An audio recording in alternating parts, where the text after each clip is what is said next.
حضرت علامہ و مولانا حافظ سید ساجد پاشا قادری کے علمی و روحانی بیانات کے لیے اس آفیشیل چینل کو سبسکرائب کریں اور بیل آئیکن ضرور پریس کریں۔ جزاک اللہ۔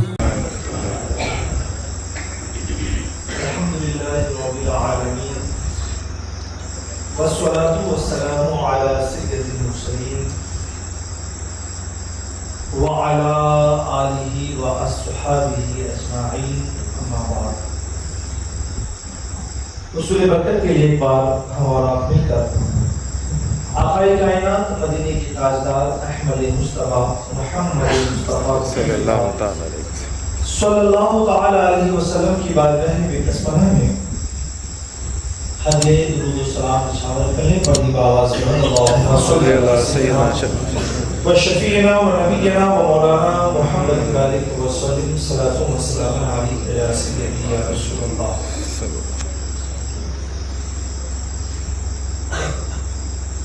آج کی اس محفل میں یعنی الشیخ شاہ صوفی سید حسن چشتی رحمۃ اللہ تعالی علیہ کے اس عرس میں محب مکرم حضرت شیخ صوفی وفاء الحق وفا صاحب قبلہ کی دعوت پر آنے کا موقع میسر آیا اور اس میں یہ دوسری بار حاضری کا اتفاق ہوا۔ چونکہ میرے ساتھ آج اس سفر میں سجادہ نشین و متولی حضرت لنگوٹ بند شاہ رحمۃ اللہ تعالی علیہ،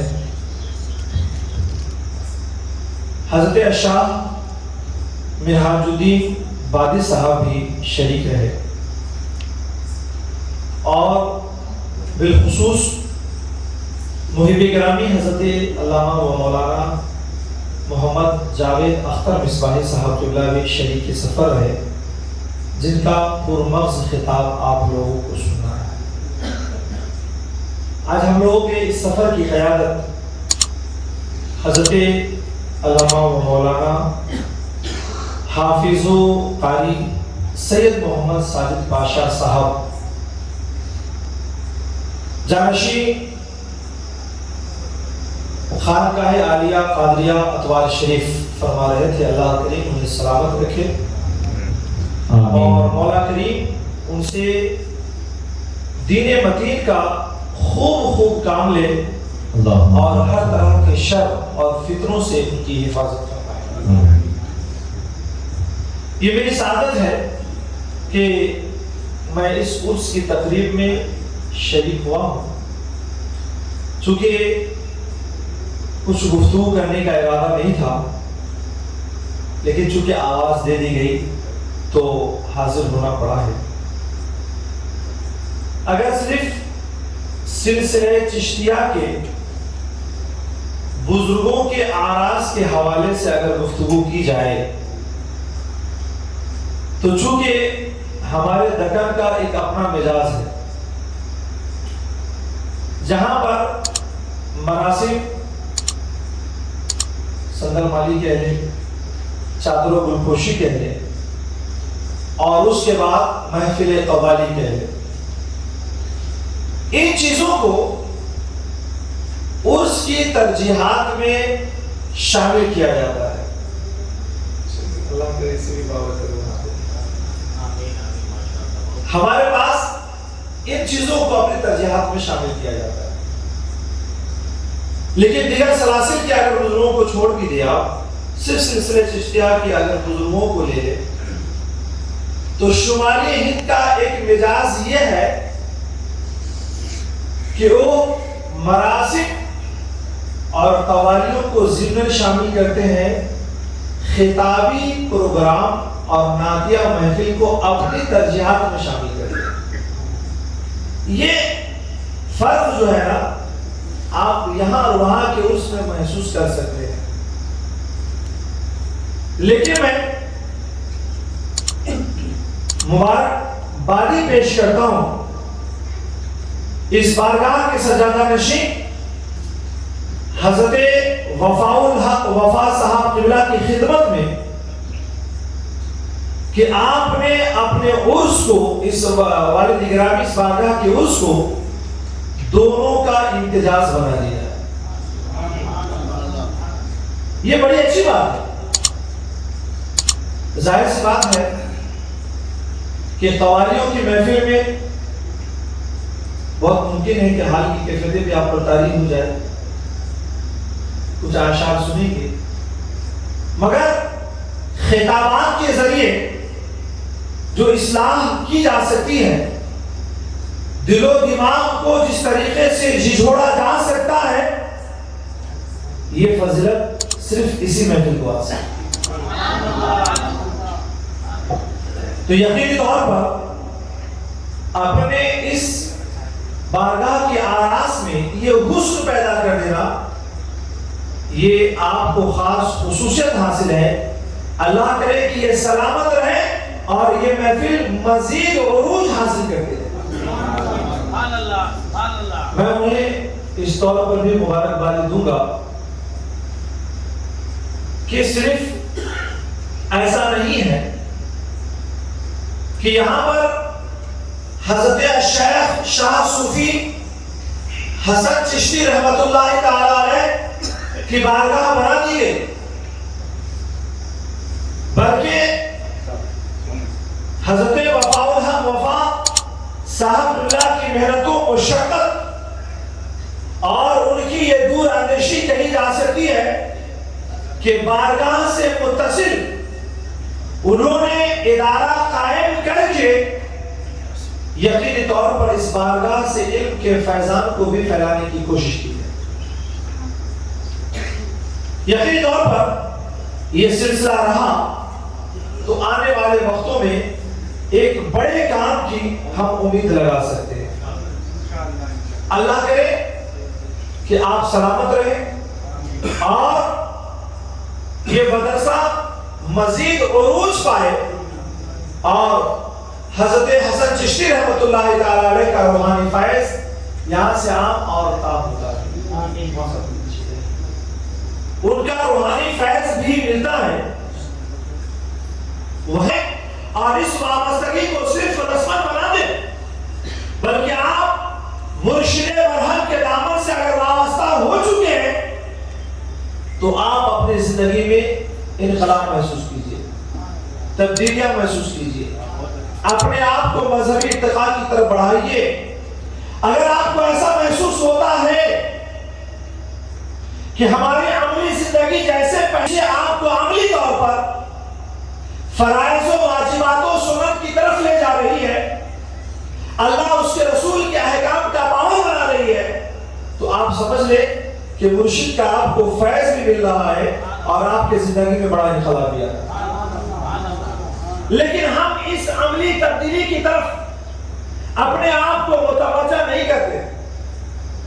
ہم اپنی زندگی میں یہ عملی انقلاب لانے کے لیے بالکل بھی آمادہ نہیں ہیں۔ اور یاد رکھیں کہ اولیاء اللہ کے دامن سے وابستگی اسی انقلاب کا پیش خیمہ ہونی چاہیے۔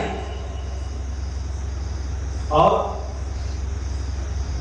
یہ پیری اور مریدی کا جو سلسلہ تھا، یہ ایسا نہیں تھا کہ اپنے چاہنے والوں کی تعداد میں اضافہ کیا جائے، مریدین کا حلقہ وسیع کیا جائے، بلکہ یہاں سے ہی ایک تعلیمات عام کی جاتی ہے کہ ان کے دامن سے وابستہ ہو اور آپ اپنی زندگی میں انقلاب پیدا کریں، سوچ کو بدلیں، باہر کی زندگی جو آپ کے لیے بے سکونی کا سبب بن چکی ہے، اس زندگی سے نکل کر کے آپ ایسی زندگی میں خود کو داخل کریں جو آپ کے لیے ذہن و قلب کے سکون کا سبب بن سکے۔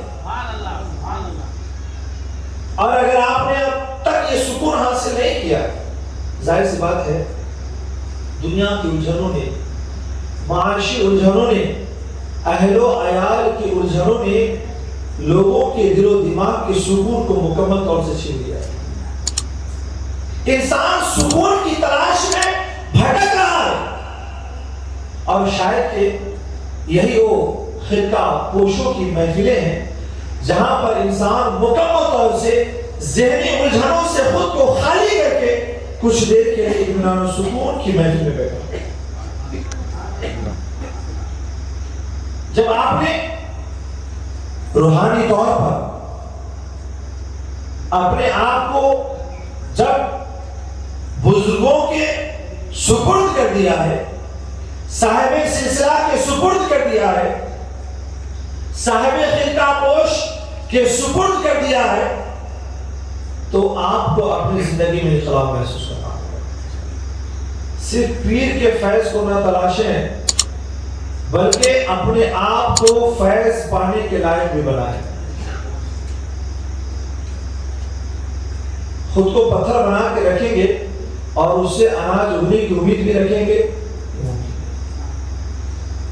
پیر کا بھی فیض تو ضرور ملتا ہے، مگر کتنا ملنا ہے یہ آپ کے ظرف کی وسعتیں بتائیں گی۔ جتنا آپ کے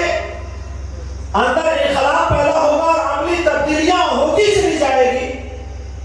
مرشدوں کا فیض آپ کو اتنا ہی زیادہ کارکرد کرتا چلا جائے گا۔ یہی وجہ ہے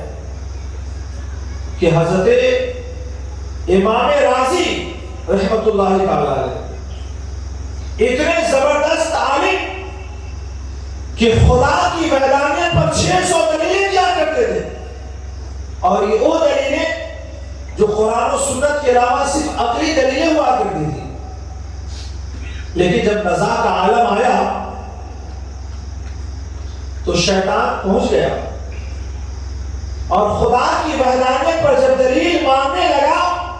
تو یکے بعد دیگر ساری دلیلیں آپ دیتے رہیں۔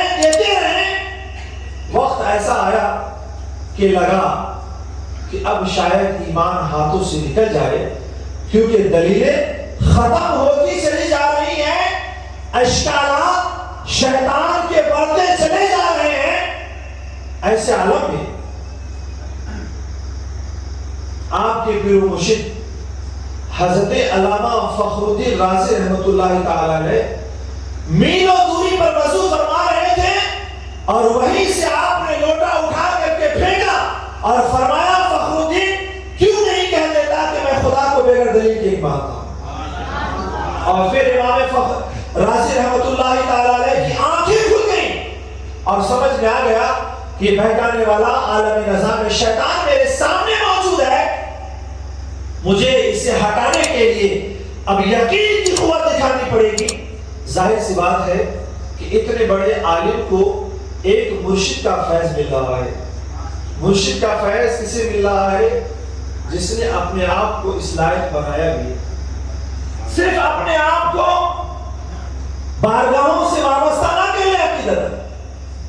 مرشدوں سے وابستہ نہ کر لیں، بلکہ آپ کو ان کی وابستگی کا مقصد یہ ہونا چاہیے کہ آپ خود کو اللہ اور اس کے رسول کے قانون کے حوالے کر رہے ہیں، اللہ اور اس کے رسول کی تعلیمات سے خود کو قریب کر رہے ہیں۔ یہ عملی تبدیلیاں آئیں گی تو انشاءاللہ